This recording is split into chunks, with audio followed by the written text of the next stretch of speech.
गुम है किसी के प्यार में विराट सही की कहानी बताएगी सभी ईशान की आंखें हो जाएंगी नम। गुम है किसी के प्यार में क्या आज के अपकमिंग एपिसोड में धमाकेदार ट्विस्ट एंड टर्न देखने को मिलने वाला है। सभी और ईशान को सही विराट के बारे में बताएगी जिसको सुनने के बाद वह इमोशनल हो जाता है। गुम है किसी के प्यार में के एपिसोड की शुरुआत अस्मिता और शिका से होती है। सुरेखा ईशान की चिंता में सभी को परेशान करती है और कहती है कि वह पता नहीं कहाँ और कैसी हालत में होगा। सभी लोग सुरेखा की बात सुनने के बाद ईशान को लेकर परेशान हो जाते हैं।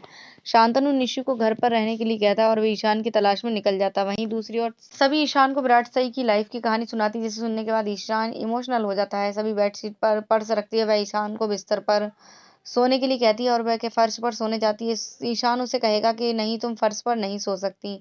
सभी बिस्तर के दूसरी तरफ एक सो जाती है। वह उससे कहती है कि जब उसका लेक्चर फर्श पर सो रहा है तो उसे बिस्तर पर नींद नहीं आती। ईशान पूछता है कि क्या वह सच में उसका सम्मान करती है। सभी कहती है मैं आपका सम्मान करती हूँ लेकिन आप नहीं समझ सकते। ईशान सभी से पूछता है क्या उसकी दादी उससे प्यार नहीं करती थी। सभी कहती है कि उसकी दादी उससे प्यार करती हैं लेकिन उनके दिखाने का तरीका अलग है। वह कहती है कि मेरी आजी चाहती है कि मैं शादी करके सेटल हो जाऊं लेकिन मैं नहीं चाहती। ईशा मैम ने इन सब से बचा लिया। सभी उसे बताती है कि माता पिता की इच्छा के अनुसार आईएएस अधिकार बनने का सपना पूरा करना है और अपने दादा दादी को उनका घर दिलाएगी। ईशान कहता है कि वह उसके सपने को पूरा करने में उसकी मदद करेगा।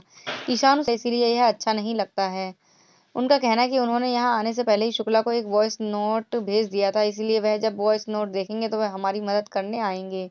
लेकिन शुक्ला तो घर पर नींद पूरी करने में लग जाता है। ईशान को कमरे में एक चूहा दिखाई देता है। वह उससे डरने लगता है और वह सभी से उसे पकड़ने के लिए कहता है। सभी पूछती है उसे एक छोटे चूहे को देखकर डर क्यों लग रहा है। ईशान उससे इसे पकड़ने की विनती करता है। सभी उसे पकड़कर बाहर फेंक देती है। ईशान सभी से पूछता है वह इतनी जिद्दी है। सभी कहती है उससे यह जिद अपनी माँ से मिली है। सभी उसे अपने माता पिता के बारे में बताती है कि उसने उनकी मौत तक देखी है। वह उसे बताती है कि उसने अपनी पढ़ाई नहीं छोड़ी भले ही उसकी बड़ी आजी उसके खिलाफ थी। ईशान चौंक जाता है। शांतनु ने शुक्ला को फोन किया। शुक्ला कॉल अटेंड करता है और पूछता है कि क्या हुआ। शांतनु शुक्ला से यह जांचने के लिए कहता है कि ईशान कॉलेज में है या नहीं।